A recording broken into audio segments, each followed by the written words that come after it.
കള്ളുകുടിയന്മാരെ പാർട്ടിയിൽ ഇനി വേണ്ട എന്ന് CPM സംസ്ഥാന സെക്രട്ടറി MV ഗോവിന്ദൻ മാക്സ് പറയുമ്പോൾ അത് ഇരിക്കുന്ന കമ്പ് മുറിക്കുകയാണെന്ന് ചിലർക്ക് തോന്നിയേക്കാം.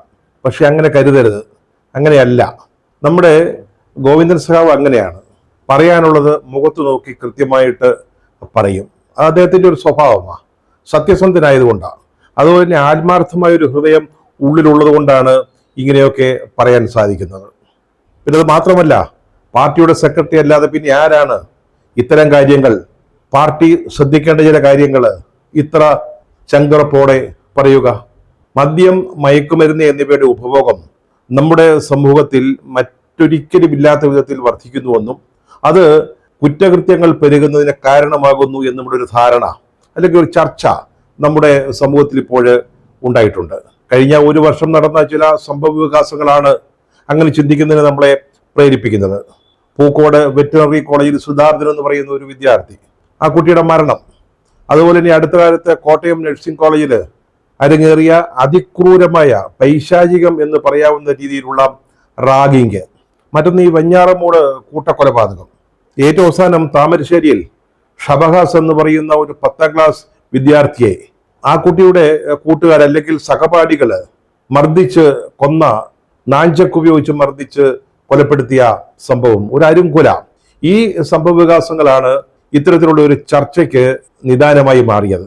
ഇപ്പോൾ നമ്മുടെ മാധ്യമങ്ങൾ, ടെലിവിഷൻ ചാനലുകൾ, പത്രങ്ങൾ മത്സരിച്ച് ഇതിനെതിരായിട്ട് കാമ്പയിൻ ആരംഭിച്ചിരിക്കുകയാണ്. വലിയ തോതിൽ സ്ഥലം അതിനുവേണ്ടി ചെലവഴിക്കുന്നു, സമയം അതിനുവേണ്ടി ചെലവഴിക്കുന്നു, എയർ ടൈം അതിനുവേണ്ടി ചെലവഴിക്കുന്നു. നമ്മുടെ നിയമസഭയിൽ ഇത് സംബന്ധിച്ച് വളരെ ഗൗരവമായ ഒരു ചർച്ച നടന്നു. ഇവിടെയൊക്കെ ആരോപണത്തിന്റെ വിരലുകൾ DYFIക്കും SFIക്കും നേരെ നീളുന്ന ഒരു സാഹചര്യം ഉണ്ടായി. നിയമസഭയിലാവട്ടെ, പ്രതിപക്ഷത്തു നിന്ന് രമേശ് ചെന്നിത്തല സംസാരിക്കുമ്പോൾ mister chief minister, mister chief minister, mister chief minister എന്ന് ആവർത്തിച്ചു പറഞ്ഞത്, അതായത് ഇതൊക്കെ സർക്കാരിന്റെയും കൂടി ഉത്തരവാദിത്വമാണ് എന്ന നിലയിൽ ഇതിനൊക്കെ മറുപടി പറയേണ്ടത് മിസ്റ്റർ ചീഫ് മിനിസ്റ്റർ ആണ് എന്ന അർത്ഥത്തിൽ ആവർത്തിച്ചു പറഞ്ഞപ്പോൾ നമ്മുടെ മുഖ്യമന്ത്രി പിണറായി വിജയൻ കോപാകുലനായി. ഇങ്ങനെ പല പല സംഭവ വികാസങ്ങളുടെ പശ്ചാത്തലത്തിലാണ് നമ്മുടെ MV ഗോവിന്ദൻ മാഷ് പറഞ്ഞത് ഇനി കള്ളുകുടിയന്മാരെ പാർട്ടിയിൽ വേണ്ടയെന്ന്. അത് മാത്രമല്ല, അദ്ദേഹം മറ്റൊരു കാര്യം കൂടെ, അതാണ് ഏറ്റവും കല്ലേപ്പിളർക്കുന്ന കൽപ്പന എന്ന് പറയാവുന്ന രീതിയിലുള്ളത്. അതായത് ആരെങ്കിലും ഒരാൾ, ഏതെങ്കിലും ഒരു പാർട്ടി പ്രവർത്തകൻ അല്ലെങ്കിൽ പാർട്ടി അംഗം മദ്യപിക്കുന്നു എന്ന് പാർട്ടിയെ അറിയിച്ചാൽ അവരെ അപ്പം തന്നെ തൽക്ഷണം ആ വിപ്ലവകാരിയെ പുറത്താക്കുമെന്നാണ് ഗോവിന്ദ മാഷ് പറഞ്ഞിരിക്കുന്നത്. ഒരു പോസ്റ്റ് കാർഡിൽ എഴുതി അയച്ചാൽ മതി, അല്ലെങ്കിൽ വാട്സാപ്പ് ചെയ്താൽ മതി, ആ നിമിഷം നടപടി ഉണ്ടാവും. അത്തരക്കാരൊന്നും ഇനി പാർട്ടിയിൽ ഉണ്ടാവില്ല എന്നാണ് നമ്മുടെ ഗോവിന്ദൻ മാക്സ് പറഞ്ഞിരിക്കുന്നത്. CPM അടുത്ത കാലത്തൊന്നും ഒരു സംസ്ഥാന സെക്രട്ടറി കാട്ടിയിട്ടില്ലാത്ത ധീരതയാണ് ഇവിടെ നമ്മുടെ ഗോവിന്ദൻ സഖാവ് പ്രദർശിപ്പിച്ചിരിക്കുന്നത്. ഇതൊക്കെ അദ്ദേഹത്തിന് അല്ലാതെ ആർക്കാ സാധിക്കുക? ഇതുപോലെ പ്രത്യയശാസ്ത്രപരമായി വളരെ കൃത്യമായ ബോധ്യങ്ങളുള്ള ഗോവിന്ദൻ മാഷെ പോലെ ഒരാൾക്കല്ലാതെ മറ്റൊരാൾക്ക് ഇത് സാധിക്കില്ല, അത് സത്യമാണ്. ഒന്ന് ചോദിച്ചോട്ടെ, ഇപ്പൊ നമ്മുടെ KPCC പ്രസിഡന്റ് ഉണ്ടല്ലോ, K സുധാകരൻ, അദ്ദേഹം ഇപ്പൊ എന്തോ ഉപവാസം നടത്താൻ പോവാ, ലഹരിയുടെ വ്യാപനത്തിനെതിരായിട്ട് UDFന്റെ ഉപവാസം. അവിടെ സുധാകരനൊക്കെ സംസാരിക്കുന്നുണ്ട്. നമ്മുടെ പ്രതിപക്ഷ നേതാവ് VD സതീശൻ നിയമസഭയിൽ മുഖ്യമന്ത്രിയൊക്കെ വെല്ലുവിളിക്കുന്നുണ്ടല്ലോ. അദ്ദേഹത്തിന് പറയാൻ പറ്റുമോ? സുധാകരനോ സതീശനോ പറയാൻ സാധിക്കുമോ? അതായത് കോൺഗ്രസ് പാർട്ടിയിൽ നിന്ന് മദ്യപിക്കുന്ന ആളുകളെ വെച്ചുപൊറിപ്പിക്കില്ലെന്നും ആരെങ്കിലും ഒരാൾ ചൂണ്ടിക്കാണിച്ചാൽ അവരെ പാർട്ടിയിൽ നിന്ന് പുറത്താക്കും എന്നും പറയാൻ ഈ കോൺഗ്രസ് നേതാക്കൾക്ക് ആർക്കെങ്കിലും ധൈര്യം ഉണ്ടാകുമോ, ചങ്കൂറ്റം ഉണ്ടാകുമോ? ഞങ്ങളൊന്നും ജീവിതത്തിൽ ഇതുവരെ ഒരു തുള്ളി കഴിച്ചിട്ടുള്ളവരല്ലല്ലോ എന്നാണ് നമ്മുടെ പാർട്ടി സംസ്ഥാന സെക്രട്ടറി പറയുന്നത്. ഇതില് ഞങ്ങളൊന്നും എന്ന് ഈ പറയുമ്പോൾ സഖാവ് ആരെയൊക്കെയാണ് ഉദ്ദേശിക്കുന്നത്? പാർട്ടിയിലെ മുഴുവൻ അംഗങ്ങളും അല്ലെങ്കിൽ പ്രവർത്തകരും ഇതിൽപ്പെടുമോ? ബ്രാഞ്ച് കമ്മിറ്റി മുതൽ മുകളോട്ട് സംസ്ഥാന സെക്രട്ടേറിയറ്റ് വരെ അവിടെയുള്ള എല്ലാവരും ഈ ഞങ്ങളൊന്നും എന്ന് പറയുന്നിടത്ത് പെടുമോ എന്ന് അറിയാൻ താല്പര്യമുണ്ടാവും. അതോ ജില്ലാ കമ്മിറ്റി മുതൽ മുകളിലോട്ടാണോ? സംസ്ഥാന കമ്മിറ്റി അംഗങ്ങളാണോ? സംസ്ഥാന സെക്രട്ടേറിയറ്റ് അംഗങ്ങളാണോ? ഞങ്ങളെയൊക്കെ ആ ഷാപ്പിൽ കണ്ടു, ഈ ഷാപ്പിൽ കണ്ടു എന്നൊന്നും ആരും പറയില്ല എന്നും സഖാവ് പറയുന്നുണ്ട്. പാർട്ടി സെക്രട്ടറിയുടെ അഭിമാനത്തോടെയാണ് പറയുന്നത്. അതായത് CPM പ്രവർത്തകരെ ആരെയും ഏതെങ്കിലും ഒരു ഷാപ്പിൽ, മണിപ്പുഴ ഷാപ്പിൽ കണ്ടെന്നോ അല്ലെങ്കിൽ മറ്റൊരു ഷാപ്പിൽ കണ്ടെന്നോ ആരും പറയില്ല. അതാണ് പാർട്ടി, അതാണ് പാർട്ടിയുടെ അവസ്ഥ. ഈ ഷാപ്പ് എന്ന് പറയുമ്പോൾ അതിൽ ബിവറേജസ് കോർപ്പറേഷന്റെ ഔട്ട്ലെറ്റും അതുപോലെ ബാറുകളും പെടുമോ എന്നും കൂടെ നമ്മുടെ സെക്രട്ടറി ഒന്ന് വിശദീകരിക്കേണ്ടതുണ്ട്. കാരണം ഇത്തരം വളരെ ഗൗരവതരമായ വിഷയങ്ങളിൽ അഭിപ്രായം പറയുമ്പോഴേ ക്ലാരിറ്റി വേണം, കൃത്യത വേണം, പറയുന്നത് സൂക്ഷ്മമായിരിക്കണം. അതാണ് CPM ഒരു പാർട്ടിയുടെ സംസ്ഥാന സെക്രട്ടറിയിൽ നിന്ന് നമ്മളൊക്കെ പ്രതീക്ഷിക്കുന്നത്. ബാലസംഘം മുതൽ മുകളിലോട്ട് മദ്യപിക്കില്ല, പുകവലിക്കില്ല എന്ന ദാർശനിക ധാരണയിൽ വളർന്നു വന്നവരാണ് CPM മുഴുവൻ പ്രവർത്തകരും നേതാക്കളും എന്നാണ് ഗോവിന്ദൻ മാർക്സ് പറയുന്നത്. സത്യം പറഞ്ഞാണ്ടല്ലോ, ഈ ദാർശനിക ധാരണയാണ് CPM ഇതുവരെ കേടുകൂടാതെ കേരള സമൂഹത്തിൽ നിലനിൽക്കുന്നതിന് സഹായിച്ചത്. ഗോവിന്ദ സഹാവേ, അങ്ങ് പറഞ്ഞത് സത്യസന്ധതയോടെയും അതുപോലെ തന്നെ ആത്മാർത്ഥതയോടെയുമാണെന്ന് ഞങ്ങൾക്കൊക്കെ അറിയാം. പക്ഷേ ഈ സഹാക്കളുണ്ടല്ലോ, പാർട്ടി അംഗങ്ങൾ, പ്രവർത്തകര്, അവരിപ്പോ ഇത് കേട്ട് വല്ലാതെ വിരണ്ടിരിക്കുക. അവരുടെ മുമ്പിൽ രണ്ട് പ്രശ്നങ്ങളാണുള്ളത്. അതായത് ഒന്ന്, അല്ലെങ്കിൽ പ്രധാനപ്പെട്ടത്, ഈ പല പ്രവർത്തകരും അല്ലെ അംഗങ്ങളും വൈകുന്നേരം 4 എണ്ണം വീശുന്ന കൂട്ടത്തിലാണ്. അപ്പൊ അവരുടെ ഭാവി എന്താവും? അവർ നാളെ പാർട്ടിയിൽ ഉണ്ടാവുമോ അതോ പുറത്താക്കപ്പെടുമോ? അയൽവക്കത്തെ എതിരാളി ആരെങ്കിലും ഒരു പോസ്റ്റ് കാർഡില് അയാളുടെ പേര് എഴുതി പാർട്ടി സെക്രട്ടറിക്ക് അയക്കുമോ? ഈ വക ഒരു ഭീതി അല്ലെങ്കിൽ സംശയം, ഒരു ഭയപ്പാടുണ്ട് സാധാരണ പ്രവർത്തകർക്ക്. അത് വളരെ സ്വാഭാവികമാണ്, അങ്ങനെ ഉണ്ടാകാവുന്നതേ ഉള്ളൂ. രണ്ടാമത്തേത് മറ്റൊരു തലത്തിലുള്ളതാണ്. അതായത് നമ്മുടെ പാർട്ടി സെക്രട്ടറി ഈ നിലപാടിൽ അടിയുറച്ചു നിന്നാൽ, അതായത് മദ്യപിക്കുന്ന ഒരുത്തിനെ പോലും പാർട്ടിയിൽ വെച്ചുകൊണ്ടിരിക്കില്ല എന്ന നിലപാട്, അത് തുടരുകയാണെങ്കിൽ അദ്ദേഹത്തിന്റെ ഭരണകാലം കഴിയുമ്പോഴേക്ക് പാർട്ടിയിലെ അംഗസംഖ്യ 4-1 ചുരുങ്ങുമല്ലോ എന്നുള്ളൊരു പേടി. ഈ രണ്ട് ആശങ്കകളാണ് അങ്ങയുടെ ഈ പ്രസ്താവനയെ തുടർന്ന് പാർട്ടി പ്രവർത്തകരെയും അംഗങ്ങളെയും ആശങ്കാഭരിതരാക്കിയിരിക്കുന്നത്. മദ്യവർജനമാണ് പാർട്ടിയുടെ പ്രഖ്യാപിത നയമെന്ന് നമുക്കെല്ലാവർക്കും അറിയാം. 2016 ഈ ബാറുകൾ പൂട്ടുന്നതുമായി സംബന്ധിച്ച് കോൺഗ്രസിൽ ഉണ്ടായിരുന്ന പ്രശ്നം, അന്ന് ഈ മദ്യവർജനത്തിന് അനുകൂലമായ ഒരു കാലാവസ്ഥ അല്ലെങ്കിൽ ഒരു രാഷ്ട്രീയ കാലാവസ്ഥ കേരളത്തിൽ ഉണ്ടായിരുന്നു. നമ്മളത് നന്നായിട്ട് മുതലെടുത്തവരാണല്ലോ.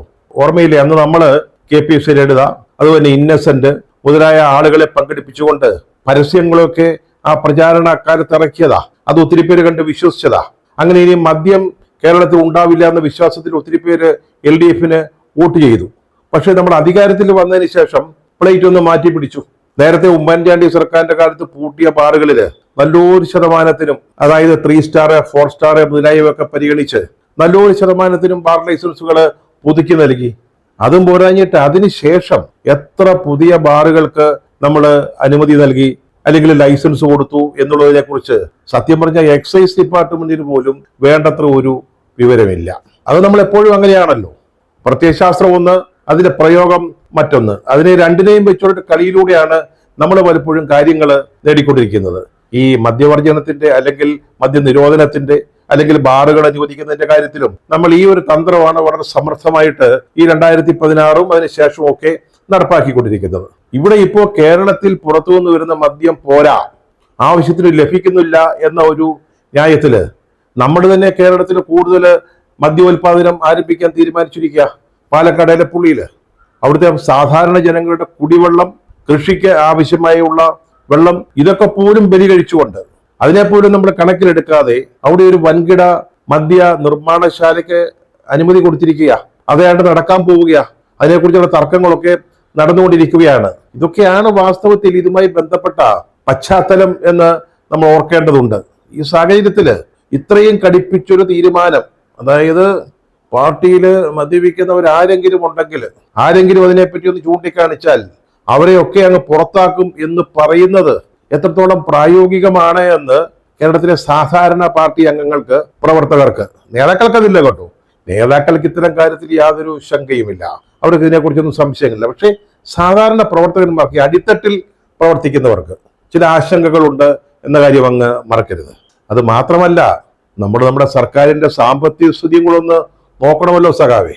ഈ ഗവൺമെന്റ് ഇപ്പൊ നിന്നു പോകുന്നത് മദ്യവ്യാപാരത്തിൽ നിന്നും ലോട്ടറി കച്ചവടത്തിൽ നിന്നുമുള്ള കാശ് കൊണ്ടാണ്. വേറെ വരുമാനമൊന്നും നമുക്കില്ല. ബാക്കിയൊക്കെ കടമെടുത്ത് നമ്മൾ മുടിഞ്ഞിരിക്കുക.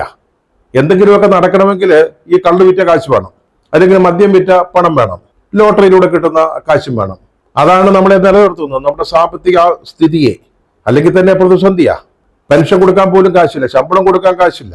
ഈ സ്ഥിതിയിൽ എത്തി നിൽക്കുമ്പോൾ നമ്മുടെ പാർട്ടിയിലെ പ്രവർത്തകർ അല്ലെങ്കിൽ അംഗങ്ങള് മദ്യപാനം അവസാനിപ്പിക്കുക എന്ന് പറഞ്ഞാൽ അതുണ്ടാക്കുന്ന പ്രത്യാഘാതങ്ങൾ അത്ര ചില്ലറയല്ല. വാസ്തവത്തിൽ ഒരു വരുമാനത്തിന്റെ ഒരു നല്ല ശതമാനം മുടങ്ങിപ്പോകും. ബിവറേജസ് കോർപ്പറേഷൻ പൂട്ടേണ്ടി വരും, ഖജനാവും അടച്ചിടേണ്ടി വരും. അതൊന്ന് ആലോചിക്കുന്നത് നന്നായിരിക്കുമെന്നാണ് തോന്നുന്നത്. പിന്നെ സംഘടനാപരമായിട്ട് മറ്റൊരു പ്രശ്നമുണ്ട് കേട്ടോ, അല്ലെങ്കിൽ ഒരു അപകട സാധ്യത. സഖാവത് ആലോചിച്ചോ എന്ന് അറിയില്ല. ഇപ്പൊ നമ്മുടെ പാർട്ടിയിൽ പ്രവർത്തിച്ചുകൊണ്ടിരിക്കുന്ന ആളുകൾ മദ്യപാനം നിർത്താൻ വയ്യ എന്നങ്ങ് തീരുമാനിക്കുകയാണെങ്കിൽ അവർക്ക് വേണമെങ്കിൽ CPI പോകാൻ സാധിക്കും. ഇക്കാര്യത്തിൽ CPI കുറച്ചുകൂടെ ലിബറലാ. അവർ ഈയിടെ ഒരു പെരുമാറ്റച്ചട്ടമൊക്കെ ഉണ്ടാക്കിയിട്ടുണ്ട്. അതനുസരിച്ചാണെങ്കിൽ വീട്ടിലിരുന്ന് 4 or 6 എണ്ണം അടിക്കുന്നതിന് യാതൊരു കുഴപ്പമില്ല. പാർട്ടി അതിനെ എതിർക്കുന്നില്ല. പാർട്ടിക്ക് അക്കാര്യത്തിൽ പ്രശ്നമില്ല. അടിച്ച് പൂസായിട്ട് റോഡിൽ കിടക്കാതിരുന്നാൽ മതി, അല്ലെങ്കിൽ 4 കാലിൽ നടക്കാതിരുന്നാലും മതി. പാർട്ടി സംസ്ഥാന സെക്രട്ടറി ബിനോയ് വിശ്വം തന്നെ വളരെ ക്ലാരിറ്റിയോടുകൂടി വളരെ കൃത്യമായിട്ട് അക്കാര്യം പറഞ്ഞിട്ടുണ്ട്. വീട്ടിലിരുന്ന് അടിക്കാം. അങ്ങനെ വരികയാണെങ്കിൽ നമ്മുടെ സഖാക്കള് പുറത്താക്കപ്പെടാൻ സാധ്യതയുള്ളവര് മറുകണ്ഠം ചാടിയാലോ? ഏതായാലും രണ്ടടിക്കാതെ ജീവിക്കാതിരിക്കാൻ വയ്യ. കമ്മ്യൂണിസ്റ്റായിട്ട് തുടരുകയും വേണം. അങ്ങനെ ഉണ്ടെങ്കിൽ പിന്നെ CPI ഉണ്ടല്ലോ എന്ന് വിചാരിച്ച് അവിടേക്ക് കൂറുമാറിയാൽ കാലുമാറിയാൽ സംഗതി ആപത്തിലാവും. അത് നമ്മുടെ സഖാവ് ഒന്ന് ഓർക്കുന്നത് നന്നായിരിക്കും. ഒരു സംശയം കൂടിയുണ്ട് സഖാവേ. അതായത് അങ്ങയുടെ ഈ പ്രസ്താവന അല്ലെങ്കിൽ പ്രഖ്യാപനം, മദ്യപിച്ചാൽ പാർട്ടിക്ക് പുറത്ത്, മദ്യപിക്കുന്നവരെ കുടിയന്മാരെ പാർട്ടിയിൽ വേണ്ട, പുറത്താക്കും എന്ന ഈ പ്രസ്താവന അല്ലെങ്കിൽ പ്രഖ്യാപനം, അത് ഈ പാർട്ടി കുടിയന്മാർക്ക് മാത്രമാണോ ബാധകമായിട്ടുള്ളത്? അതോ ബാറുകളും അല്ലെങ്കിൽ കള്ള് ഷാപ്പുകളും നടത്തുന്ന നമ്മുടെ പാർട്ടി അംഗങ്ങൾ, അങ്ങനെ ചിലരുണ്ടാവുമല്ലോ, അവർക്കിത് ബാധകമാണോ എന്ന കാര്യം കൂടി ഒന്ന് വിശദീകരിച്ചാൽ, വ്യക്തമാക്കിയാൽ നന്നായിരിക്കും. ഏതായാലും ഒരു കടുത്ത തീരുമാനം പാർട്ടി സെക്രട്ടറി പ്രഖ്യാപിച്ചു കഴിഞ്ഞു. ഇനി വേണ്ട എന്താണെന്ന് ചോദിച്ചാൽ 1 മാസം കഴിയുമ്പോൾ ഇത് സംബന്ധിച്ച് ഒരു സ്റ്റാറ്റസ് റിപ്പോർട്ട്, അതായത് എത്ര പേർക്കെതിരായിട്ട് പരാതി വന്നു, എത്ര പേര് ഇതിന്റെ പേരിൽ കള്ളുകുടിയന്മാരാണ് എന്ന പേരിൽ, മദ്യപാനികളാണ് എന്ന കുറ്റത്തിന് പാർട്ടിയിൽ നിന്ന് പുറത്താക്കി എന്നത് സംബന്ധിച്ച് ഒരു സ്റ്റാറ്റസ് റിപ്പോർട്ട് അങ്ങ് പ്രസിദ്ധീകരിക്കണമെന്ന് താഴ്മയായിട്ട് അപേക്ഷിക്കുന്നു.